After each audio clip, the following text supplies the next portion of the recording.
પણ હજુ એક મ્યુનિસિપલ કમિશનર શ્રી બી આમાં આશીષભાઈ માહિરભાઈને પૂછીએ કે આમાં ખરેખર તમને વડોદરા મ્યુનિસિપલ કોર્પોરેશન, પોલીસ અને સરકાર અને કલેક્ટર આ જે ચાર તંત્ર જે છે આના માટે ખરેખર જવાબદાર કહી શકે, તો આમાંથી કોઈ, અને સ્કૂલ પણ ખરી, શાળા પણ ખરી, તો આ ચાર માંથી કોઈ પણ જગ્યાએ તમને કોઈ પ્રકારનો સહયોગ મળ્યો છે ખરો?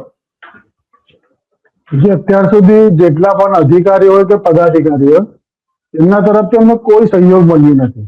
પરંતુ હવે તો અમને એવું લાગી રહ્યું છે કે જે અમારા છોકરાઓના જે મૃત્યુના જે આરોપીઓ છે એ આરોપીઓમાં કોર્પોરેશનના અધિકારી, કોર્પોરેશનના પદાધિકારી, જે તે સમયની સ્ટેન્ડિંગ કમિટી, પોલીસ, નેતાઓ બધા જ સામેલ છે. કારણ કે બધાની મિલી ભગત જ છે કે અમને અહીંથી થઈને ત્યાંથી ત્યાં મોકલે છે. એવું નથી કે આ ફરિયાદ ખાલી નવાપુરા પોલીસ સ્ટેશનમાં થઈ છે. આ ફરિયાદ આના પહેલા Panigate police station, Raopura police station, ત્યાં સુધી કે આપણા પોલીસ કમિશનર શ્રી પાસે પણ અમે જઈ આવ્યા છે, પણ અમને ત્યાંથી પણ કોઈ સંતોષકારક જવાબ નહીં મળ્યો. સંતોષ મળ્યું છે તો કોને મળ્યું છે? કોટિયા પ્રોજેક્ટના જે પાર્ટનરો છે એ લોકોને સંતોષ મળે એવી રીતની કાર્યવાહી થાય છે. તો આશીષભાઈ, કેમ આ લોકો આવું કરી રહ્યા છે? કોને બચાવી રહ્યા છે? મૂળ કારણ શું છે? અંદરનું ખરેખર શું કારણ? કે તમે તો સારી રીતે જાણો છો કે આ જે રાજકીય નેતાઓ જે છે એ કોને બચાવવા માંગતા હોય છે, અને એની અંદરનું ભલે જાહેર ન થયું પણ અંદરનું કારણ શું લાગે છે આપને? આ કોટિયા પ્રોજેક્ટ, કોટિયા કંપની ઉભો કરનાર અને આ તમામ પીપીપી મોડલથી આ તળાવ વડોદરા કોર્પોરેશન પાસેથી હોશિયારીથી હડપી લેનાર આ કેસનો માસ્ટર માઇન્ડ ગોપાલ શાહ એ સીધી રીતે જ ભારતીય જનતા પાર્ટીના નેતાગીરીઓ જોડે જોડાયેલો વ્યક્તિ છે. આ કેસની ચાર્જશીટ પહેલા જ્યારે પોલીસે કોર્ટમાં જે એક સોગંદનામું રજૂ કર્યું છે એમાં પણ પોલીસ પણ એવું લખેલું છે કે આરોપીઓ રાજકીય વગ ધરાવે છે. આ પ્રમાણેનું પોલીસનું પણ કોર્ટમાં સોગંદનામામાં ઉલ્લેખ છે પોલીસ દ્વારા. એટલે રાજકીય વગ ધરાવે છે એવું જો પોલીસ પણ કહેતી હોય, આપ સમજી શકો છો કે જામીન મળી જાય છે આ માસ્ટર માઇન્ડને ને તમામ કોટિયા બંધુના જેટલા બી આરોપીઓ છે બધાને જ. રાજસ્થાન સુધી ફરી આવે છે જામીનની શરતોનો ભંગ કરીને પરેશ શાહ. ગોપાલ શાહ માનનીય મુખ્યમંત્રીના કાર્યક્રમમાં આવીને બેસી જાય છે. એને ઇન્વાઇટ કોણ કર્યો છે કોઈ બોલતું નથી. હમણાં જ ગયા મહિને પતંગોત્સવ થયો તો પતંગોત્સવમાં બી કાર્યક્રમમાં બી સરકારી કાર્યક્રમમાં પણ ગોપાલ શાહની હાજરી છે. આજ વડોદરા શહેરનું ભારતીય જનતા પાર્ટીનું ભવ્યથી ભવ્ય ઇમારત બની ગઈ 5 સ્ટાર હોટલ જેવી નવી, એનું 3જા 4થા માળના ઇન્ટિરિયરની જવાબદારી પણ આ ગોપાલ શાહને મળી છે. તો હવે આપ સમજી શકો છો આનાથી મારે કઈ બોલવાનું જ નથી રહેતું કે ગોપાલ શાહને કોનું પીઠબળ હોય છે. વાત સાચી છે. તો ત્યારે જે કમિશનર હતા વિનોદ રાવ, તો વિનોદ રાવ પણ આ રાજકીય નેતાઓના કહેવામાં આવી ગયા હતા. આમાં આ 2016માં જ્યારે માનનીય વિનોદ રાવ સાહેબે આ પીપીપી મોડલથી જ્યારે આ કોટિયા બંધુને આ પ્રોજેક્ટ આપ્યો, પ્રોજેક્ટના વર્ક ઓર્ડરના અને સ્ટેન્ડિંગમાં પાસ થવાના, સભામાં પાસ થવાના 1 વર્ષ પહેલા હરણી લેક ઝોનના નામથી આ કોટિયા બંધુએ એમના પોતાના લેટર પેડ છાપી દીધા હતા. હજુ તો કોન્ટ્રાક્ટ મળ્યો નથી, એ પહેલા અમારી પાસે પુરાવા છે. એ પુરાવા પણ અમે રજૂ કર્યા છે નવાપુરા પોલીસ સ્ટેશન, કે એટલા બધા કોન્ફિડન્સ હતા કે હજુ તમને કાયદેસરનો કોન્ટ્રાક્ટ મળ્યાના 1 વર્ષ પહેલા હરણી લેક ઝોનના નામથી Kotiya project limited private limited ના લેટર પેડ છપાઈ જાય છે. એટલે ગોપાલ શાહ નું કેટલું બધું ટ્યુનિંગ હશે વિનોદ રાવ જોડે આપ સમજી શકો છો.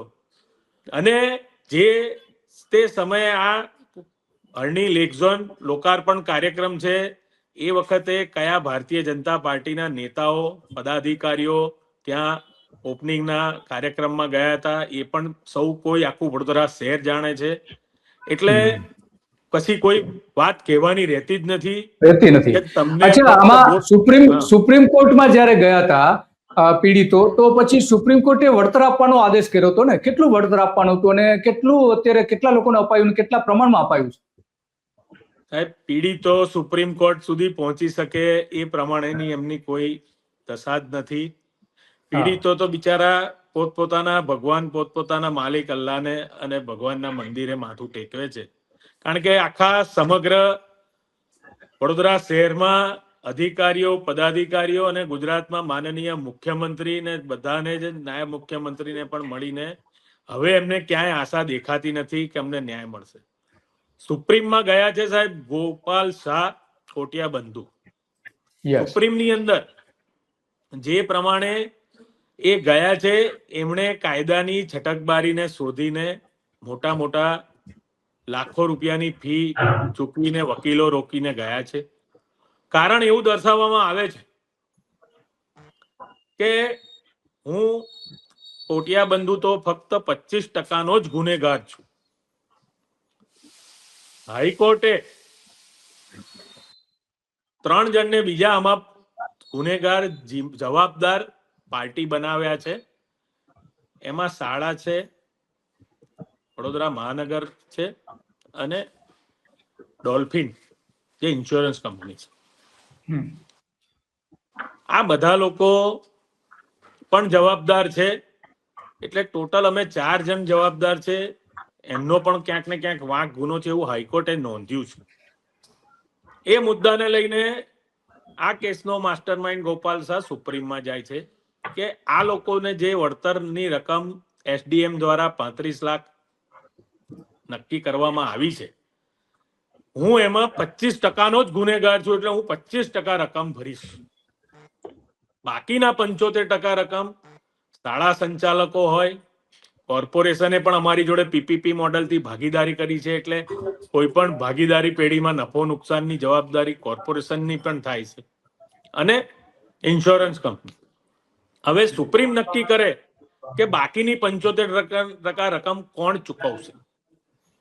જ્યારે હાઈકોર્ટના ચુકાદામાં સ્પષ્ટ ઉલ્લેખ છે, અમને જે વળતરની સુનાવણી થઈ એ એસડીએમની ઓફિસથી સ્પષ્ટ દેખાડ્યું હતું અને અમને જણાવવામાં આવ્યું હતું કે વળતર ફક્ત ને ફક્ત કોટિયા બંધુઓએ ચૂકવવાનું છે.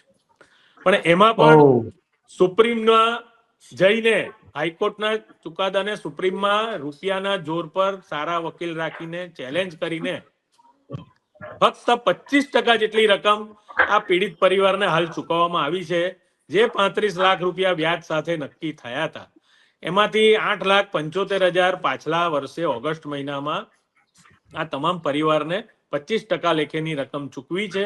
હવે એમનો આગળનો ચુકાદો માનનીય ઉચ્ચતમ ન્યાયાલય સુપ્રીમ કોર્ટનો જે આદેશ હશે કે વધેલી 75% રકમ કોણ ચૂકવશે એ હવે વિચારાધીન છે. અને ક્યારે આ પીડિત પરિવારને વળતર મળશે, 2 વર્ષનો આજે 25મો મહિનો શરૂ છે, પણ રૂપિયાના જોરે આ પ્રમાણે છૂટીને આ લોકો વળતર નહીં આપવાના પણ પેતરા કરી રહ્યા છે.